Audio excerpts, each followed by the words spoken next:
Hello everyone, I have a beautiful Easter cross craft for you to do today. This is about my third cross craft, but this is a really pretty DIY using this really beautiful chalk paint in a dust blue, I believe it is, but everything will be in the blog post.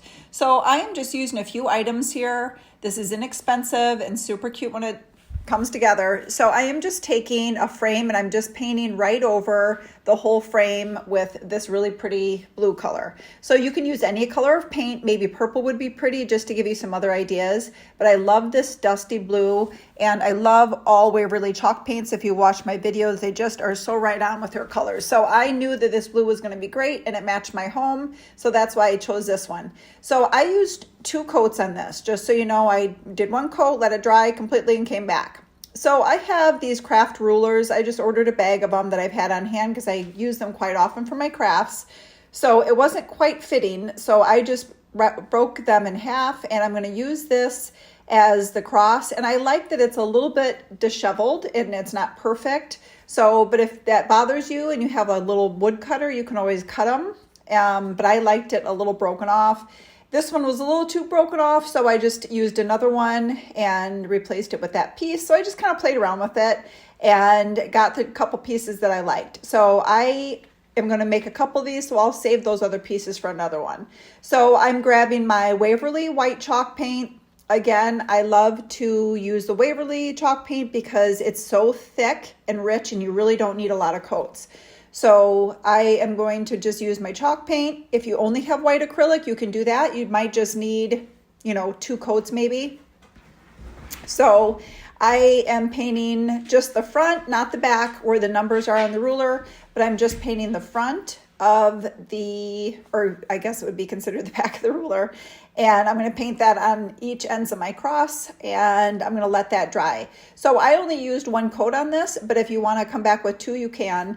I am going to be doing a cinnamon rusting technique. If you've watched my videos, you've seen it before. So I'm going to just give it 1 coat because there's going to be that little cinnamon rusting technique. I don't feel like it's so important to have a good solid coat. So what you can see I'm doing here, I'm just using the leftover white paint on my brush from painting the cross. And there's not much on the brush, but I'm just giving my frame and my background a little bit of age. So I literally am just using the leftover white chalk paint because I knew it wasn't a lot. And before I rinsed off my brush, I'm just going to use, it's just a dry brush. And I'm starting out lightly on the corners of the frame. And if you can tell on the frame, there's a little bit of decor and detail on the edge of the frame, which is why I picked this one. So I'm just picking up just catching it with that white. So now this is the cinnamon rusting technique. I am pulling my Mod Podge out and I'm just going to put a little Mod Podge on this dried cross in different spots where I want the rusting to go. So of course I'm going to do it on the edges because naturally rust would go on the edges. And I'm going to take my craft cinnamon and I'm going to just sprinkle it on the parts where I use the Mod Podge. You can see, because it's a little bit shiny, where it is. And then if it doesn't fall right, you can always blend it in with more Mod Podge. So what I like to do is have extra Mod Podge and then I kind of just rub it in. So one, it will adhere better because it's got kind of a top layer of the Mod Podge over it.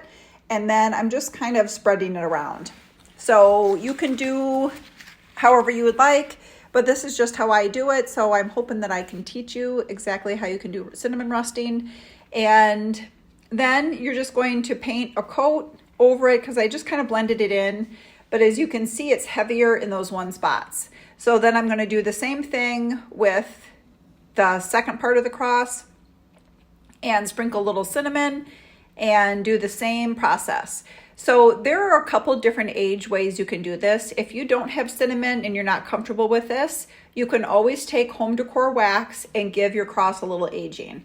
I love that it's a little tattered, the cross, and this is the whole reason I wanted to go with the rusting technique or an aged look. So it just adds a little something to the cross and just adds some uniqueness to it.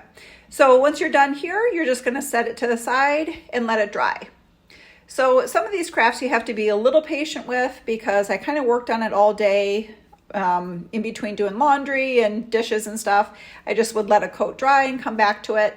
So what I'm going to do next, now that my background is dry, I am going to line it all up now that I've got the cross the way I want it, and see how it's a little rustic and just added a lot of life to it. And so I am going to take some jute rope because I'm going to tie the two pieces together to hold them together. But first I'm going to take my glue gun and I'm going to add a little dab of glue in there just to give it some extra security so it doesn't fall apart. So I'm just going to dab a little glue right in the middle, and that's really all. No, that's not true. We're going to need some more of the glue from the glue gun, so keep that on. And then I'm just going to wrap it in a cross motion and tie it in the back. Now, you don't want to go around too many times because it's going to get too thick and then it's not going to lay right on your backing. So just give it a couple wraps around in an X and then get ready to glue on. It's really more for look. So as you can see, I put it on the long part of the cross and then a little dab on the back of the rope, and I'm just securing it in place. And isn't that so beautiful in the middle of a frame? I would say this frame is about 12 by 8 inches. And then from Dollar Tree, I have this beautiful white cloth, and I bet you know what I'm going to do with it. So I'm just cutting a little strip. The only thing I wish is I would have gotten out my iron because it's got a line in it and it's kind of driving me crazy. But so I have taken it off in the meantime after I did this video, and I ironed it and flattened it out. So this beautiful little strip of cloth just symbolizes the resurrection of Christ and his victory over death. And I just think it makes the whole rustic cross look and really sets off this whole religious piece of art for Easter. So I hope that you can try some sort of form of this. Maybe you want to do purple in the background. I might do another and show you another video. So I hope that you can try it and you're enjoying this Easter season. Thanks for watching.